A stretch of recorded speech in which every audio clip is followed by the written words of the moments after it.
Welcome back to the Driveway Beers podcast with Mike and Alex. As always, we appreciate you listening.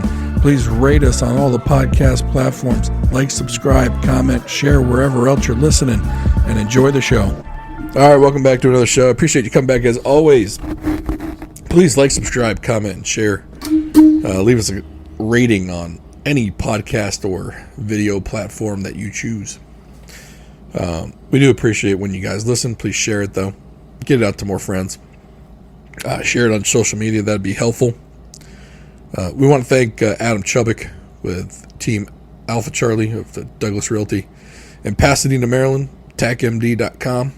In an interesting real estate landscape, you definitely want to go with a real estate agent that is going to shoot you straight. So definitely go talk to Adam. He's not going to tell you it's time to buy or sell if the market conditions aren't right for you. He's going to treat your money as if it's his. And that's what I look for in a real estate agent. And once you sit down with Adam, he's a former Navy officer, or not sure if he was an officer or not. I probably should have asked that question. But he was in the Navy, ex-Navy. Is he a Naval Academy guy? I don't know. I didn't ask that question. Oh, okay. And I probably should have. But he is ex-Navy. He will shoot you straight, though, and that's what I enjoy. Like when I'm looking for professionals, whether I'm looking for real estate or whether financial help, financial advice, I like people who aren't going to sugarcoat it, people who aren't going to make it too complicated, because I'm not a very smart individual. So I need people that can just shoot me straight and make everything simple. And for me, that's what Adam does, and that's why I appreciate talking to him. He's always open with his time, which I also enjoy. He's more into building the relationship than he is about just earning your dollar. So go talk to him, tacmd.com. He's also on Instagram, Facebook. All his socials are linked below in the description. We've got an interesting topic to discuss, and we're going to tread a little bit lightly because I don't want to be seen as attacking one person versus maybe the political ideology that seems to be spreading throughout the Democrat Party, in that they seem to now believe that censorship is a good thing and free speech is not a good thing. And we've seen that when they say like speech is violence, or hate speech should be silenced. Well, there was a recent case in the Supreme Court. It was about a week and a half ago, and there was a quote, and I'm trying to find it. Essentially, it was the Supreme Court case where they were talking about the government's involvement with social media companies to suppress speech. And her quote from that day, and this was during questioning. The justices were questioned whether the Biden administration crossed the constitutional line. Justice Ketanji Brown Jackson appeared to suggest that such actions can be justified. And here's the quote. She quotes, "My biggest concern is that if your view has the First Amendment hamstringing the federal government in significant ways in the most important time periods," she told the lawyer representing Louisiana, Missouri, and private plaintiffs. "And so I guess some might say that the government actually has a duty to take steps to protect the citizens of this country, and you seem to be suggesting that that duty cannot manifest itself in the government encouraging or even pressuring platforms to take down harmful information," she continued.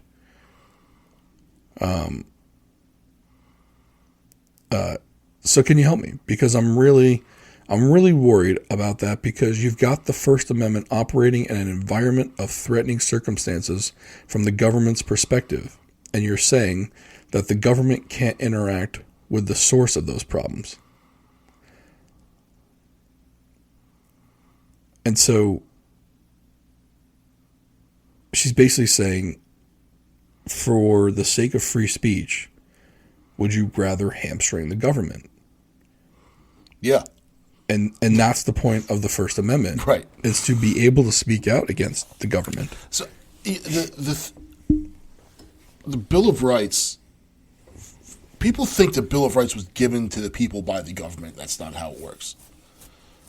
The Bill of Rights, the first, it's inalienable. So for a Supreme Court justice to even ask the question is abhorrent. Like, it's like, huh? Like, this is basic shit, right?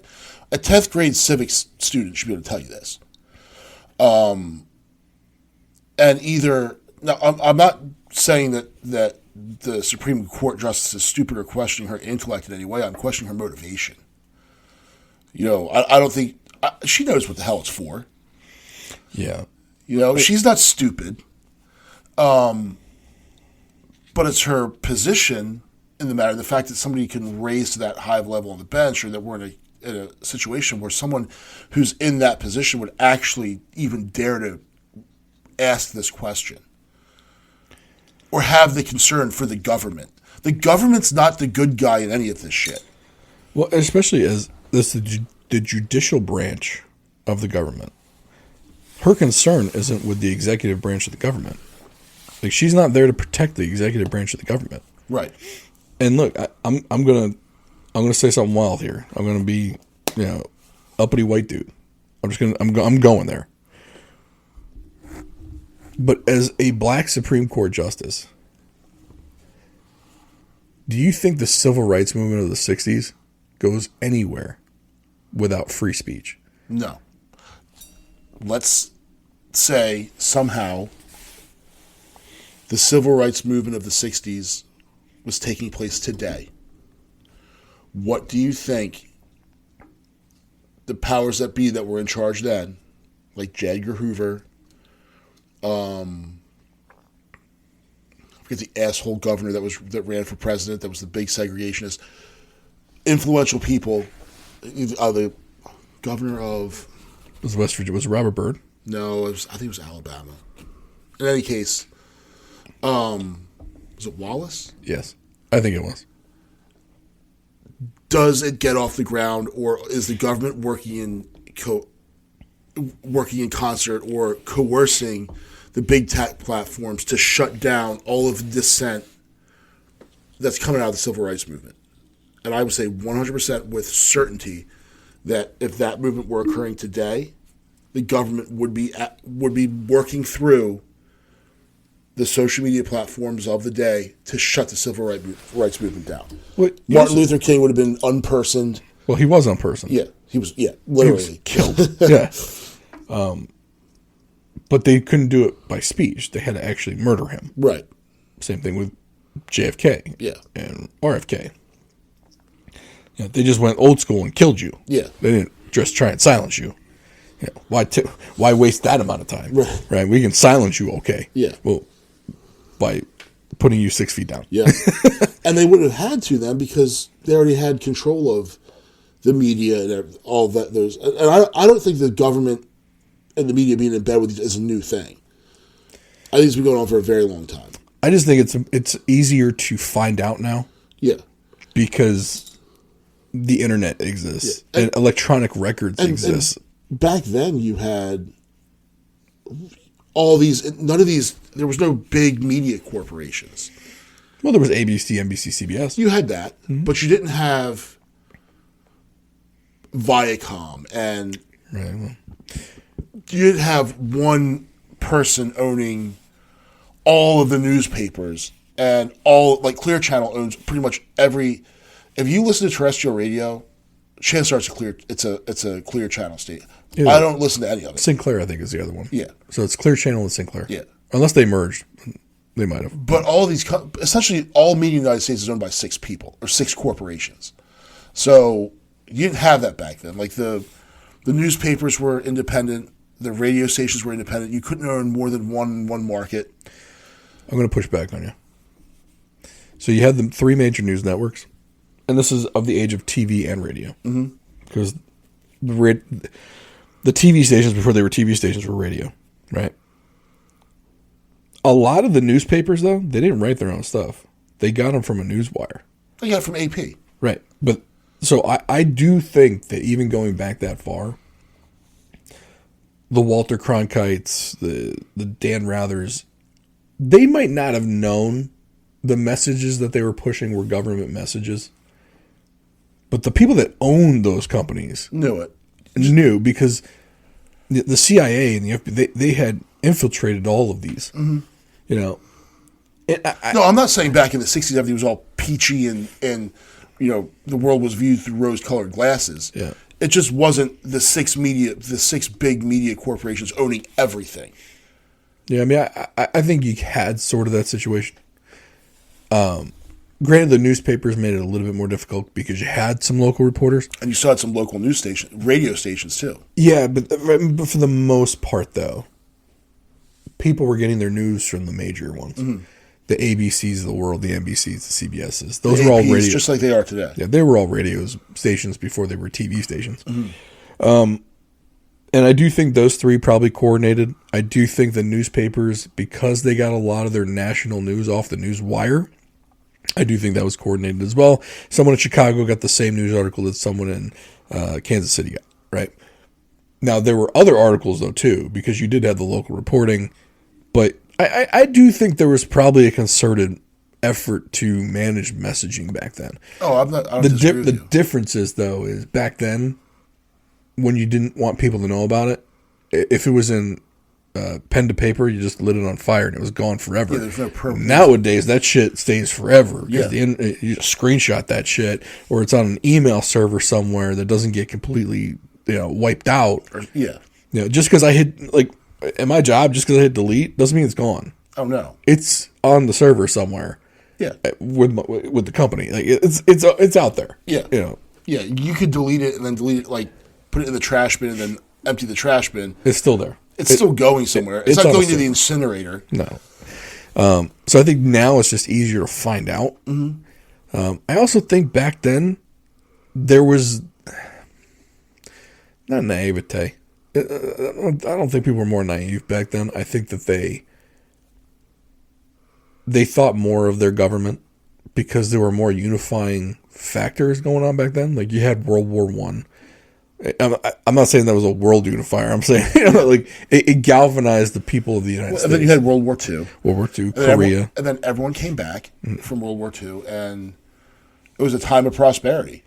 And, a dude that made $5,000 a year working at a factory could own a house, and his wife could stay home with the kids, and they could put those kids through college and own a car and do all these things on that salary. You can't do that now. You have a whole bunch more dissonance going on because you have two incomes in a house and you're still barely making ends meet. Yeah, I heard someone say that women in the workforce is what led to this because as women entered the workforce, you now have the two-income households that could afford more stuff, which led to the inflation, which led to now needing that second income. Yeah. I'm not saying women in the workforce is bad. I'm not saying that. I'm just saying that is one theory behind why things are so much more expensive now and why inflation was so rampant. And even in the 80s, when you had 14%, 17% mortgage rates. Yeah. And even through the 90s. And wages have remained stagnant since then. Yeah. And that's another bad thing. And the theory behind that, though, is wages could stay stagnant because now you had two incomes. But now you're forced to have two incomes, right? That's the problem, right? That you're not buying the house for $20,000, no. And affording that on a factory worker's salary. It's just not working like that. But I just think now people are more aware of it. Whereas I think the same things probably happened back then. Rather than social media, it was done through Walter Cronkite and the evening news. The advertisements that were read during the radio shows. Oh, yeah. And I think people were okay with it because life was relatively good for certain parts of the population. Yeah. Right. Nowadays, though, because it is economically harder. I'm not going to say it's socially harder. I'm not saying that, because people in the 60s and 70s, there was some shit that happened. And even going further back than that, I'm not saying that we have it easier today, or that we have it harder today than they did. By many accounts, we have it much easier than they did. Mm-hmm.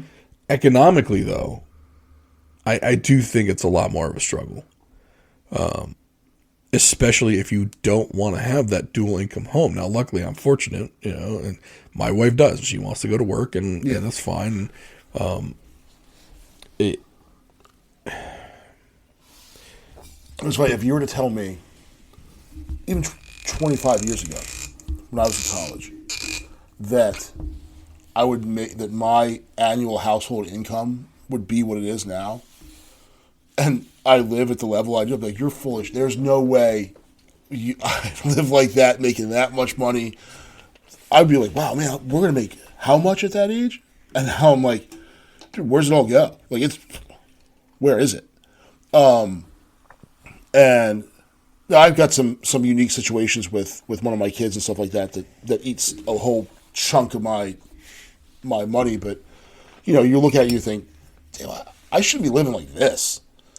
This kind of money 25 years ago was like, I wouldn't say rich people money, but definitely living on the water with a boat kind of money. And today it's just not, that's just not where it is. And then when you talk, like getting back to like a previous episode when we were talking about how with the generational squabbles, where you'll talk to your baby boomer parents about, when I was your age, okay, yeah, well, y'all fucked it up for everybody else.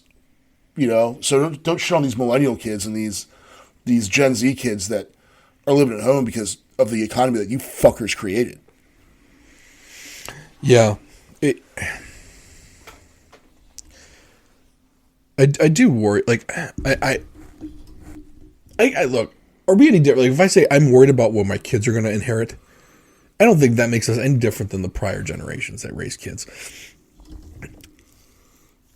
Their world is going to look a lot different than ours did. Mm-hmm. Just like, I don't think our parents would ever have imagined having what the internet brings today and how fast it is.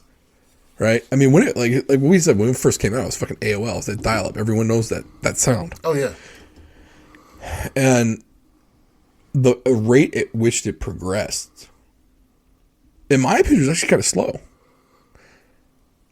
You only had a few companies that were online. There was no Amazon. The connection was slow as shit. Mm-hmm. It didn't get much faster until about 10 to 15 years later with broadband. I mean, you remember DSL was supposedly the speed of light at that time. Oh, yeah. And for those of you that don't know what DSL is, it literally took your 3 to 5 megabyte connection through the phone line, and it turned it into a 15 megabyte per second. Could you imagine if you ran the speed test on it and said 15 megabytes per second? I'd be livid. I'd be calling my internet company. Like, why are you throttling me?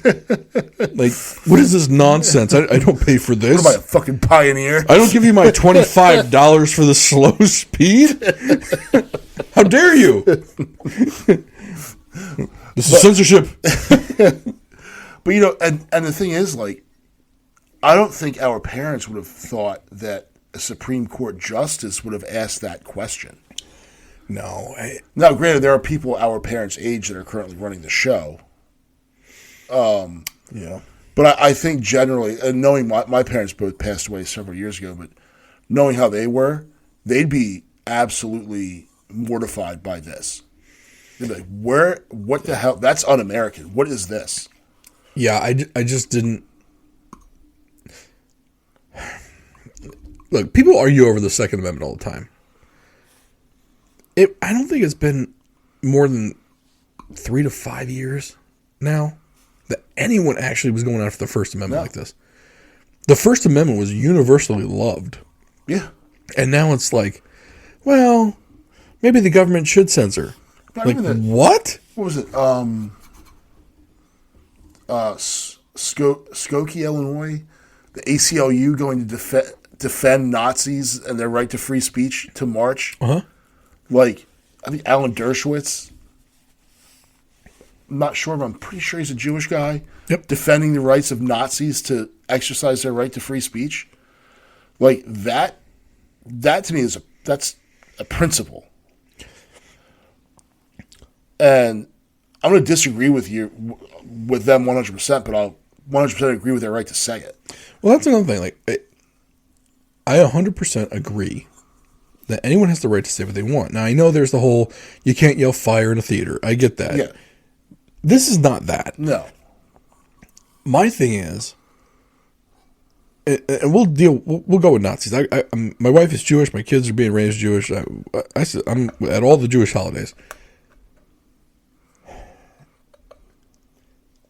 I want them out there because I want people to see them and cringe every fucking time you see them to see how fucking stupid they look. Every time I see them, I'm like, oh, God, you gotta be kidding me. Like, and when I hear him speak, I'm reminded of how stupid they fucking stupid are. and ignorant this motherfucker. That's the thing. Stupid and ignorant. And you can't know how you need them to be out there so that that way the good people can counter those bad ideas with their good speech. This is nothing new. That's how you deal with bad speech, is with good speech. You don't deal with bad speech by shutting it down. You have to have a more compelling argument to convince someone that they're wrong and you're right. That's what it comes down to. Right. And in this case, it's not that hard. Yeah, it's really not. But the funny part is, like, when your position is based on bigotry and ignorance, it's pretty easy to counter that argument. You would think so. Unfortunately, you don't have people that have the good ideas, that are able to orally explain them in a way to people without sounding condescending or like an asshole. That we have a very, very bad problem right now with bad oratory skills. Mm-hmm. One of the appeals of President Obama was his ability to speak. It's the old saying of, the guy who's going to win the presidency is the one people who think they can have the beer with. Yeah. I want my buddy in there. I don't care about who's smarter. I want someone who I think has more common sense than smarts. Because at the end of the day, I feel like they're going to do the right thing by the people, right? It's like in our last episode that, I don't trust the AI not to kill me. Well, I don't trust the smartest guy in the room not to off me either. Right. Because he's going to make that cold, calculated decision, whereas the guy who has the beer with me is going to look at the entirety of the situation. Yeah. And even if, say someone like Barack Obama, where you may or may not have disagreed with a lot of his policy positions, at least you had a feeling that there was someone competent and intelligent at the helm. So, hey, I don't agree with the way you're steering the ship. I don't think you're steering it into the iceberg intentionally, because you seem like a smart dude. And I think Barack Obama is an incredibly smart guy. Oh, I think he's smart too. Yeah. I disagree with not everything he did, but some of what he did, and that's fine. Like, I'm not going to agree with everything any politician, unless that politician was me. Right. Then, hey, smartest guy ever. I don't agree with half of my stuff I say anyway. But at least you felt like, hey, this guy, not quite sure about this one, but I don't think he's going to intentionally steer us in the wrong direction. Right. So, like, you felt good about the guy being there. Yeah. And like you felt like he had your best interests at heart. No, like you said, you're gonna agree with him 100% of the time. No, but guess what? You're not gonna find 5 people that agree with everything you say all the time. No, just not gonna happen. But I also want to make sure they're not gonna, like I said, they're not gonna off me at the first chance they get. Yeah, because I said something. Like, I want someone who knows there's nuance and shit. right? But allowing the government, and this is what gets me the most, it's a separate branch of the government. Now, the three branches of government are supposed to keep each other in check. Mm-hmm. They're not supposed to collude to work together. Yeah. Now, one could say, well, you got one branch of the government appointing justices to another branch of the government. Of course, they're going to be in collusion, right? Yeah, but once you get there, I feel like, because they're lifetime appointments, I feel like any allegiances you had to an ideology should go away. Nobody can touch you. Mm-hmm. So you are free to do what you feel is right legally. Yeah. Well, think when John Roberts was appointed by, or nominated by George W. Bush, mm-hmm. and then now he's one of the more, he's certainly not a conservative member of the court. You know, Clarence Thomas is still a conservative member of the court. And then, was it 2 or 3 Trump appointees are pretty, but so there's Roberts is not far right by any stretch. No, you got Gorsuch, Kavanaugh, Comey Barrett. Yeah. Alito was appointed by Bush too, as well. May have been. Thomas was Bush 1. Was it Bush or Reagan? Bush. Okay. Because the whole Anita Hill thing and all that was... Ugh, that was gross. Yeah. By the way, they're bringing up Kavanaugh's person again. Like, didn't we already do this? Yeah. And like, they didn't remember. And look, they didn't remember any of it. I remember talking about Brett Kavanaugh when all that happened, and this was pre-COVID, so I was like, I pretty much hated everything Donald Trump did, and was very much against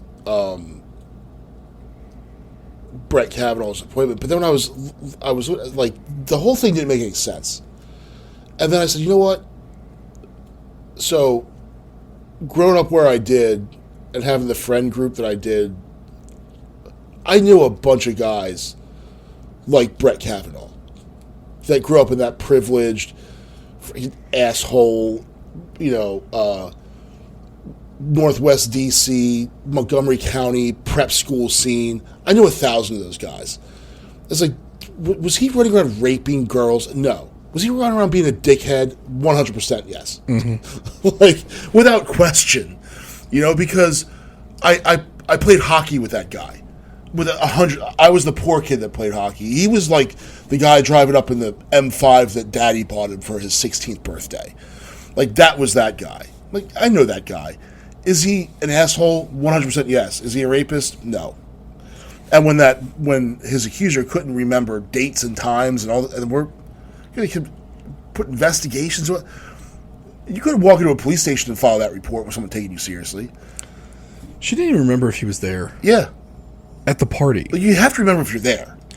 Like, yeah, I mean, if you're going to... In order for a crime to occur, the suspect and the victim have to be in the same place at the same time. There's got to be a minimum yeah. that you bring to the table. Like, you didn't know if he was at some of those parties. Okay, well, was he at the one that you're accusing him of raping you at? This is a pretty serious charge. I don't remember. It pretty much eliminates him as a suspect. And then the worst part about it, well, not the worst part, but like, he didn't help himself with his own testimony. Like, I don't know if you remember, like, there was like the SNL soft opening where Matt Damon played him. Yeah. He was talking about like, I like beer. Yeah. And my buddy Squee was there. Yeah, Squiggy and the weight bench. And we lift weights and drink beer. And I like beer. And like, bro, I'm with you. I like beer too. Yeah, but he just he didn't help himself at all. But that doesn't, just because he's not good on the stand doesn't mean he's not. It doesn't mean make him a rapist. Yeah. But the weird it's just so coincidental that right after E. Jean Carroll won her civil suit against Donald Trump for sexual harassment, with also no evidence, right, that this lady just pops out of nowhere again. Yeah. I was like, this is really coincidental. But it goes right into the playbook. Like, look what they did to Russell Brand. They didn't bring a sexual accuser out for Joe Rogan, but they say he was a racist. Mm-hmm. I mean, you could go through any comedian stuff and find something that's offensive to somebody. It's comedy. That's what makes it funny. Well, remember Neil Young pulled his stuff off of Spotify? Oh, God. Because of Joe Rogan. He's back at Spotify now. He is. Yeah. Well, they could get my music from anywhere. So, I'm putting it back on Spotify. Yeah. Even though, and then he goes, even though they downgrade the music, where you could go to Tidal or Apple Music, and they play it at full resolution. So then he's trying to backdoor the complaint. Like, you still shouldn't use Spotify, but I'm going to let them pay me if you put my music there. Shut up, dick. But what I don't get is, like, Neil Young was a hippie. Mm-hmm. Like, was it Leonard Skinner wrote Southern Man? Like, or Neil Young wrote Southern Man, and then in Sweet Home Alabama, it was Southern Man, no need you around anyhow. Like, that back and forth. Neil Young was like the hippie, and then all of a sudden he was all on board for the establishment. Like, it just doesn't make sense. It's all bizarro world. All of these, the left used to be the anti-war, and now all of a sudden they're beating the drum for the war in Ukraine. Who's the war in Ukraine supporters? Establishment, neocon GOP, and as Jimmy Dore likes to put it, shit libs. Yeah. Beating the drum for war. Well, I will say this. The Democrat establishment, when it comes to the internet, they are miles ahead of any other group on the planet. So, for example, Donald Trump gave a speech. I think it was in... I can't remember where it was. He was in Ohio. And he was doing a speech to about 25,000 people. It wasn't huge. It wasn't what but he essentially said, the conversation was, he was talking about the auto industry. And he was saying how if Biden gets reelected, the Chinese market's going to flood the U.S. with cheaper electrical vehicles and cars. And he goes, it's going to be a bloodbath for the auto industry. The next day on Twitter, this one Twitter account clips it. It just says, if I'm not elected, there's going to be a bloodbath. And they said, he's inciting violence. Mm-hmm. And then it was like another 500 Twitter accounts retweeted that video from that one account, and it was like the same two sentences from like Rob Reiner, from like Stephen King. Mm-hmm. They're all paid to make these tweets. Yeah, they're written for them. But of course, the internet always wins. And so people had the entire clip, and they were retweeting that one with the entire clip. Mm-hmm. This one post, this one tweet on Twitter got quote tweeted or retweeted over 10,000 times. Most times on retweets and quote tweets, the most I've seen is like 1,000 to 1,500. 10,000 was the push to get it out there that he was inciting violence and that he's an insurrectionist because of it. Yeah. It's like, this dude has so much shit that you could take legitimately from his speeches as being negatives. Why are you going to do something that can be clearly debunked within 5 minutes? Yeah. But the funny part is that once people see it in the clip, by the time the whole clip gets shown, 20 minutes later, everyone's got their mind made up. Yeah. He incited violence. It's over. It's done. Well, it's just like the whole Charlottesville thing. You know, when he said very fine people from both sides. Yeah. And it was insinuated that he was talking about the freaking douchebag white boy tiki torch guys were the one side, and the other side was the group that got, you know, the dude ran through with the Challenger and ran people over. That's not what that was. He was talking about the people that were there to protest the tearing down of the Robert E. Lee monument and the people that were there in support of it. That's who he was talking about. He wasn't talking about the freaking neo-Nazis, yeah. Right. With the tiki torches. Like, I mean, and the few seconds before he said there's fine people on both sides, he goes, I categorically denounce the neo-Nazi group that was there. Yeah.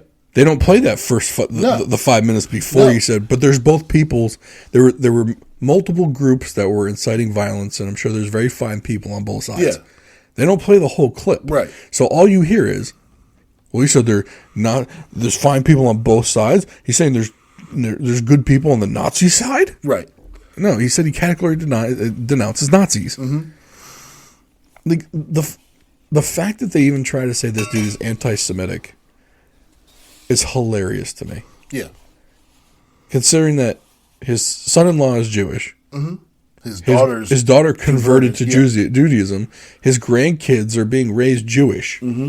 But he's anti-Semitic. Last time I checked, Ivanka hasn't... She's literally his right-hand man as far as, like, company shit. Yeah. Like, if he's anti-Semitic, he's the worst anti-Semite I've ever fucking seen.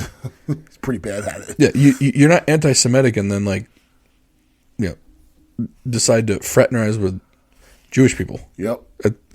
It's like the white supremacy stuff. Yeah. There's a whole bunch of white supremacists out there, only apparently the white supremacy movement decided to import a bunch of non-white people to do all the white supremacy acts. Like I remember, like there was like all the ones that were in the news. I think there were like 8 straight where they weren't white dudes. Mm-hmm.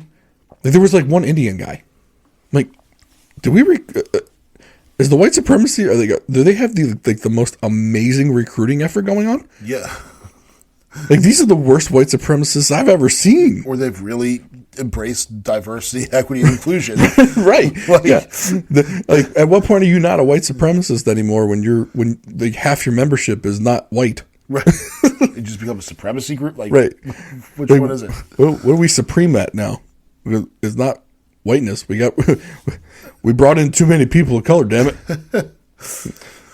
And apparently they really bought in because they were the ones doing all the acts of violence. Yeah. Yeah, and like... Clayton Bigsby was 100% real, apparently. But what really gets me with where everything is shifted is... I think both of us pretty much maintain that establishment, military-industrial complex, well, they're all the same. Uniparty, it's all the same stuff. It doesn't matter whether you vote for Nikki Haley or Chuck Schumer. It's the same party. It's the same person. It doesn't really matter. Like, both parties are they're not in it for anything else. And that kind of what, you know, did the Dems flip? Did the left flip? Or is it just because the left is in control now that the establishment, oligarchy, military industrial company, whatever group you want to assign, big pharma, you know, medical pharmacological complex, is all of that just because the left is they're definitely controlling media, they have a big hand in government with the White House, kind of the Senate is, you know, 51-50 if you want to count however they do it, and then the House being just a very slim majority Republican. Are they just going with the side that happens to be winning? And because of the internet and because of, you know, some independent voices that aren't attached to corporate media, we're able to kind of see it. It's like, well, they're just doing the same thing they were always doing before. Yeah, I do wonder, when did it when did it start? Because Trump kind of exposed quite a bit of it. Like, I think he opened a lot of people's eyes to that uniparty, and that things could be different. Because he did some things that weren't very popular with the uniparty. Yeah. Like the readjusting of the NAFTA deals. Yep. And the Pan America Trade Act. And the uniparty loves wars. They love wars, and he wasn't having it. At least he didn't start new ones. Yeah. Anything he did was fairly strategic. Yeah. It wasn't boots on the ground. It was snipers. Yeah. It was, I'm going in covertly, and we're going to get in that way. And you know what I found funny is they got all upset when he ordered that drone strike against the Iranian general. But then they didn't really give any shits when Barack Obama essentially executed an American citizen overseas with a drone strike. Sure. That was good. Yeah. But when Trump did it against what you would consider an adversarial power in Iran, because right now they love to beat the war drums for Iran, Yeah. a uniformed member of the Iranian military who he vaporized with a drone strike, that was awful. But Barack Obama could go and put a missile up the ass of an American citizen who wasn't exactly out there doing good shit, but it was still, I would want to say that guy's due process rights may have been a little bit violated in that strike. A little bit. I do think so. All right. If we're putting on our tinfoil conspiratorial hat, I think Iran is the useful idiot to the military-industrial complex. As long as they're a threat, they can sell more bombs and missiles to countries that surround them. Oh, yeah. Especially when you're dealing with that Shia-Sunni dynamic, which has been going on for thousands upon thousands of years. Iran being a threat allows us to have bases in Saudi Arabia, Bahrain, and some of those other Middle Eastern countries. Yeah. All of them. Yes. Whereas if Iran is not a threat, then there's no need for American bases and American planes, and there's no need for an American presence in the Middle East if Iran is not a threat. Because there is no bigger threat in the Middle East. Yeah. Turkey's in NATO. You could say Russia, maybe, but that's more Asia, Europe. You could say China, but that's more Asian than Middle Eastern. I mean, Syria, we control 2/3 of Syria. Syria kept to themselves for the most part. And I would say for the most part, Israel kind of had its area locked down. Like between Lebanon, Syria, Jordan. I mean, Jordan already had a peace pact with it. Egypt had their peace pact with it, and neither one were going to mess with that. Yeah. There was an unease alliance between Israel and Saudi Arabia because Saudi Arabia and Iran are mortal enemies, which is another reason why I think we're still enemies with Iran, because Saudi Arabia is our friend, right? That's where we have air bases. To the point where they have carve-outs for Americans there. Like, if Americans stay within their carve-out, they're allowed to drink alcohol. They're allowed to do a lot of things that are illegal to the rest of the citizens of Saudi Arabia. Unless you're a sheikh, then it's okay. Of course. Yeah. Because you think they're not boozing and blowing lines of coke off Absolutely. strippers' buttholes. Like, Yes. they're 100% doing that. It's definitely a rules for thee, but not for me type of place. I think Iran is the useful idiot there. Just like, to a certain extent, Russia is still the useful idiot that isn't an idiot, to keep a lot of Europe purchasing American armaments. Yeah. I mean, as long as Russia's a threat to Europe, and every once in a while they got to throw in a little war here and there to make sure that people know they're still a threat, and the U.S. can sell more armaments to it. Yeah. I mean, even India's kind of getting in the game where, Azerbaijan and Armenia had their conflict. Well, Armenia was aligned with Russia, and Russia's not helping any of those Caucasus states anymore. So Armenia went to India and did a huge military pact with them to get more weapons. for which I think is going to be another war in another couple of years once all that stuff gets delivered. But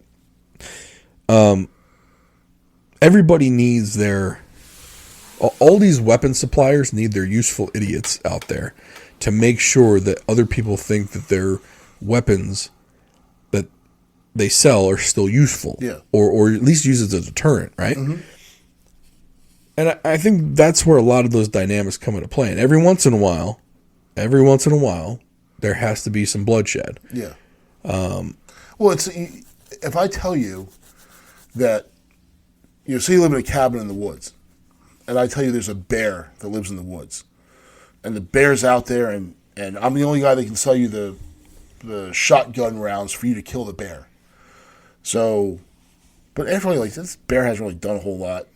I don't really think it's there anymore.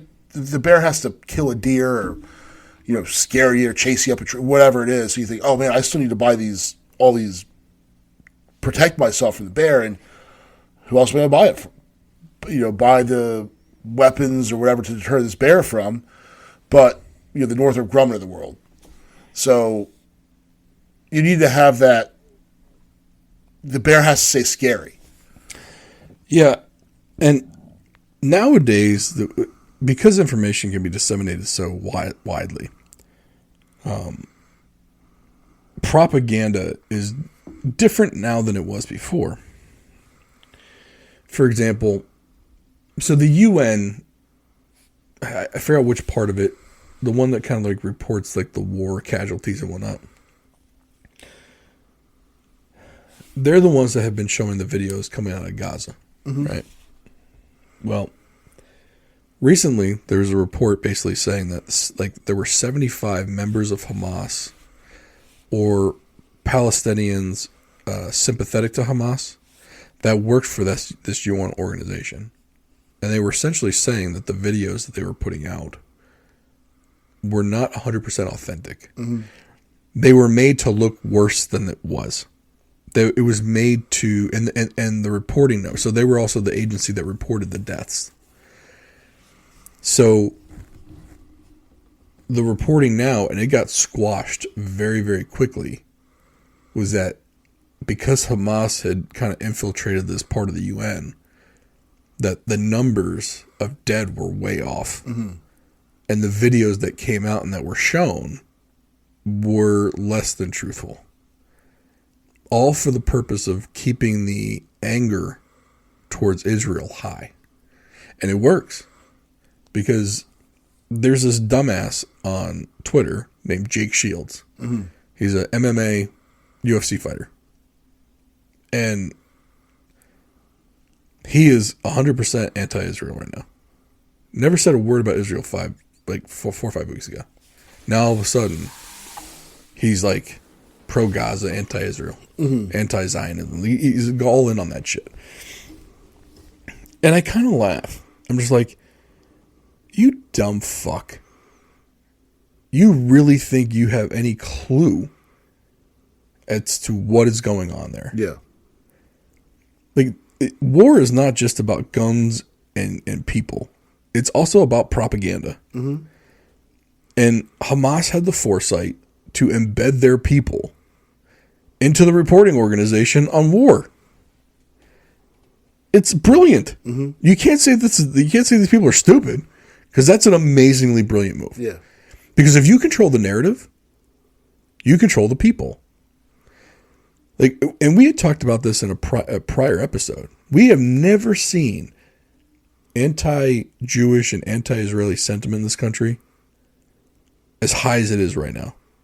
Like, just out in the open. Mm-hmm. I've never seen it like this. Yeah. Especially coming from the Democrat side of this thing. And what they do is they equate. So, like, I'm anti-dropping bombs on children, which I think that I hope anyone is. Like, I don't think anyone says, oh, you know what? I think we need to go drop a bomb on an elementary school. I don't really think anyone out there is that. But I think what they've done is they've kind of co-opted that feeling with saying, hey, if you're anti-dropping bombs on children, you also have to be anti-Israel because the Israelis are dropping bombs on children. So, no, I'm smart enough to know that these situations are complicated, and I don't believe that the Israeli government is intentionally flying F-16s over and dropping bombs on kids for the sake of doing it. War's messy, and they believe they're fighting an existential threat. So, but the average bear or the average dullard out there says, "Oh well, the Israelis dropping bombs on kids, so fuck Israel." And they're going to go rip the pictures of the missing kids down and all that, which I never really understood why they'd have pictures of missing people from Tel Aviv and, the Lower East Side of Manhattan, but that's where they were, so the other people were ripping them down. But so to go back to the Hamas UN thing, because I found the article, there is an estimate that 1,400 and change of the Gaza-based staff of the UN Relief and Works Agency, this is the war reporting, have links to Hamas or other Palestinian terrorist groups. It goes on to say that they believe these people had direct roles in the October 7th attack. So far, the UN RWA said it immediately fired 10 of the 12 staffers initially identified. So,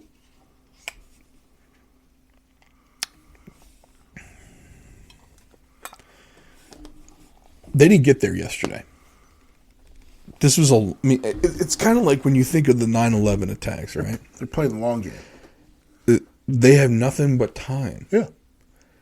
Like the people that did the 9/11 attacks, and look, I know there's conspiracies about that, but if you go by what the current knowledge is out there, I mean, those people had been in the United States for years, taking the flying lessons, living normal American lives, and then they just went and did their duty. Like long term is not a problem with these people. Yeah.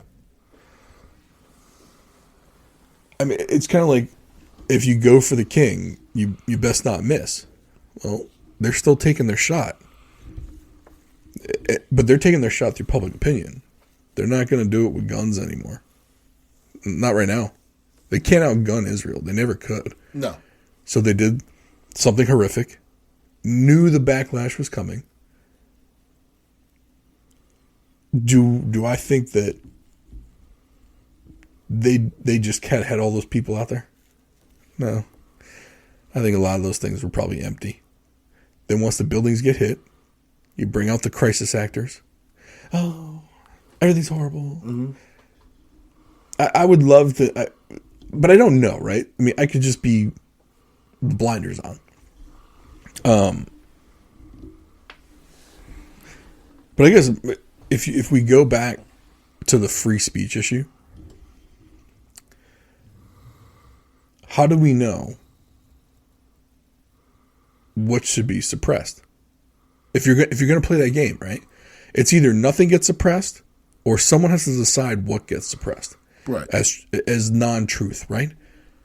Like we talked about this during COVID. You know how many doctors, like credentialed doctors, were deplatformed from speaking or writing or working? Like they got fired from the universities they worked at. They couldn't publish any papers. They couldn't go on TV. They couldn't be guests on shows. Shit, they couldn't even do their own podcast. Yeah. And they were right all along. But the government said to Twitter, to Facebook, to whoever else, you need to silence these people. And you can either cancel their account, demonetize them, or suppress them through your algorithm. But these are the 50 accounts we want this week. Yeah. Next week, we're going to have another 50. Week after that, they literally have the communications that said to do this shit. Yeah. Well, it's the biggest, to me, the biggest scandal and domestic scandal in the history of the United States, and no one in the corporate media is talking about it at all. I'm going to ask you a question. If we went to 20 people in our neighborhood that we didn't know, and we asked them who Edward Snowden is, how many of those 20 do you think would know who he is?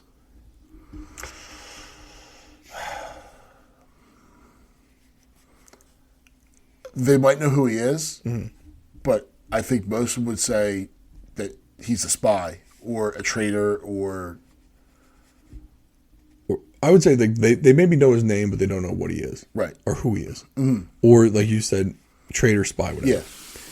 So I would say 5 would know what he did, positively. I would say 5 would think he's a spy. And I think another 5 would know who he is, but not know why they know his name. Yeah. And the other 5 wouldn't know. Yeah. So that means 5 people would know the truth about Edward Snowden. 5 of 20. Just like Julian Assange. I think more people know his name, but again, I bet you right now, if you ask people what he's in jail for, I don't think they know. Yeah. Or they say, oh, he's a rapist. Because they pulled that, they did the same thing. Oh, he's a rapist. And it's like they're able to like bring these things up and squash them very quickly because they know the media cycle is very short. People forget really quick. Yeah. Speaking of forgetting really quick, what were we talking about a whole bunch before the Ukraine shit all kicked off 2 years ago? I don't remember. The Navy came out. Everyone came out and said, oh, there's aliens. Oh, right. Right? That and then Ukraine kicked off. And all of a sudden, no one talks about it anymore. If the United States government to finally say, "Oh yeah, we have tech that we don't know where it came from," blah, blah, and then all of a sudden, it's just a giant smoke screen or a reason to sell more weapons, and now all of a sudden we have Ukraine and we have the big bad bear in Russia back out again to sell weapons for. So you can forget of the alien. Don't worry about the probes. Yeah, not a big deal. They weren't anal. Don't worry about it. Yeah. And the thing is, like, no one. That's how quick it moves. No one gives a shit about Edward Snowden, who's still living in Russia. Like, I mean, for a while he couldn't leave the airport in Moscow. Like, he was stuck there, like Tom Hanks in terminal. Yeah. You had and then Assange, who is, if you were to ask a lot of people, they'd probably tell you he's a rapist. Just think, though. For us alien people, we were probably like a month away from our Super Bowl. Yeah. From our New Year's Eve party. We were ready. Yep. We were going to see proof. They were going to show us the plane, the alien. But without having... ripped from us. Why does Belgium have any reason to buy F-16s from the United States? Chocolate. I mean... You got to protect the chocolate. Yeah. Come on now. The F-16? Listen, I need my Cadbury eggs. Yeah. You need to protect that chocolate. So you have to keep a bad guy out there. Yeah. So we ran out of bad guys. Then all of a sudden Putin invades Ukraine. We don't need the aliens anymore. I want those aliens to be real. I still say they are. But they forget about it. Everyone just... Because you just switch the... When the government is working in concert with the corporate media, working in concert with social media, with the whoever's hosting these platforms, and they're able to just remember the old what was it? You'd put the wheel with a whole bunch of pictures. You look through the scope, the little handheld thing. You push like a trigger and it would turn it. Oh. How's that thing's called? Everyone knows what I'm talking about. I just can't. They were like red. And you push the thing and it would switch it. Why can't I think of this? It's gonna bother me. Yeah. Go on though. So you're looking at one thing, right? And then you decide, oh, we're not talking about that anymore. Let's push and change it. So you're looking at Tyrannosaurus Rex, and then you push the button, the little lever, and it rotates around, and you're looking at something else. And that's what they do. They just decide, oh, we're not talking about this. We're going to talk about this now. We have a new bad guy now. We have a new bad guy. Oh, war in Ukraine's not popular. Let's go do something else now, and switch it. No one mentioned the fact. Nord Stream 2 pipeline. How'd that get blown up? The Russians blew up their own pipeline. I have a picture of it. It's red, right? Viewmaster. Yeah. God damn it. I can't believe I had to Google that. So the social Viewmaster, that's going on, you just, oh wait, that's not fun to look at anymore. Let's switch it. The image of the Tyrannosaurus Rex is no longer useful. Switch it to something else. Let's make it Russia now. Let's make it this. Let's make it that. Like I said, the sky's not red. Yeah. The sky's not blue. It's red. You can't see it yet, but it's red. Mm-hmm. I'm going to tell you. You know who I'm going to ask about the aliens? Our sponsor, Adam Chubbuck, ex-Navy guy. Maybe he knows some of those Navy pilots that saw the aliens. Maybe. But if you need help with your real estate decision, go to TACMD.com. Go talk to Adam. Maybe he'll let you know about the aliens. Maybe he knows a little bit about it with the Navy pilots that kind of testified about it. And, I mean, that stuff got squashed real quick. I mean, they testified in Congress about that. And that went away. Mm-hmm. I mean, I doubt he knows. I'm going to ask him, though. Adam, if you listen to this episode, just post a comment. Just say it's real. And then disappear off of Instagram before they get you. I think the end, whenever we end this podcast, like whenever the final episode is, it's going to be the alien episode. When we find out they're real, I won't really have a purpose anymore making this show. Some might say we don't have a purpose of making this show at all. We never did. Pure, it's 100% feelings, no facts. Yeah, that's 100. Dude, please. We literally went in on a Supreme Court justice, and we mixed that with aliens, right? Anal probes. Because what discussion about aliens isn't complete without anal probes? They do it, okay? It's the one fact we know about aliens. They're going to probe your ass all the time. Apparently, there's a lot of information up your ass, and they need it. That's where Congress gets most of its information from. And the only way to get it... Apparently, Justice Brown got most of hers from there, too. Exactly. Look, and the only way to get it out of the ass is through a probe. Yeah. Okay? That's the only thing we know about the aliens is 100% fact. This is the one factual tidbit of information we're going to put out there. So, we're going to follow up on that. But the moment we know aliens are real, I mean, let's face facts. Once we get confirmation they're real, we're probably dead anyway. There's some but that's when the show ends. Yeah. I think there's some new movie or Netflix, Third Body or something like that, about aliens coming. You know I'm Googling this shit as you're talking about it. It looks pretty cool. Third Body? Yeah. That's a horrible title. Yeah, I saw it. Sounds like a porn.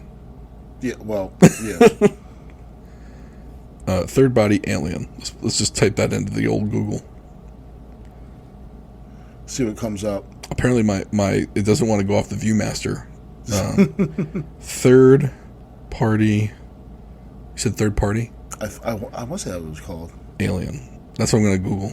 You can Google along with me if you're still listening. This is Driveway Beers podcast. 3-body edition. Problem. 3-body problem? Yeah. That's definitely a porn. What could be a 3-body? Again, that's a horrible title. Yeah. I'm definitely going to watch it though. It's a novel? Yeah. That's a fictional past and present. The series portrays a fictional past, present, and future wherein Earth encounters an alien civilization from a nearby system. Yeah. It's Battlestar Galactica. See, I never watched any of that. I mean, I thought you were giving me a documentary. No. Come on, man. No. I thought you were giving me the We juice. still need to go to the alien convention. I do. It's on my bucket list. You know, I'm With all the experts. I'm worried about going and just being really disappointed. Like, it's kind of like, you know how like you go meet your heroes and it just let you down? Right. If I go and it sucks, like, I don't know if I can handle that. Yeah, like you finally meet your hero. I'm like, dude scratches his ass and farts just like me. I know, man. I can't have that. I need... The aliens are real to me. I don't know it yet, but maybe I go and it's mind-blowing. Like, I just see some evidence that's just like, yep, I'm even further in the trench, right? I think a lot of people that go there see the evidence that they want to see. Yeah. And Yeah. end up further down the rabbit hole. I mean, if I go there and they're just doing anal probes left and right, I mean, there's got to be an alien in the room. Otherwise, it's just a porn convention. It all kind of rotates. I'm leaving back to either porn. way. Yeah, right. It just depends on how fast I'm running, right? Let us know what you think about the First Amendment, about the Supreme Court weighing in as to whether the government should have control over speech. Don't want to hamstring the government. Because remember, the courts are really looking out for the government. They're looking out for the government. Or if you want to talk to us, you know, if you think we should do another alien episode, and it's not October. That's usually our alien episode time is October. Yeah. Or if you just want to tell us how stupid we are, leave a comment down below if there are comments available. If not, rate us. You can do what Benny did. Tell us how much dumber we made him, which I'm pretty sure we've made everyone dumber on this podcast. Let us know all about that down below. Or maybe you've been anal probed and you want to share with the world. This is the place to do that. We're not going to censor you. We will not censor you at all. You can put it in the Instagram notes. You can put it in a Facebook page. You can tweet us that you had the probe done and it was okay or wasn't okay. You know, let us know. I'm interested. I am in. Not in your ass, but I'm in. All right. Thank you for listening. We'll talk to you again real soon.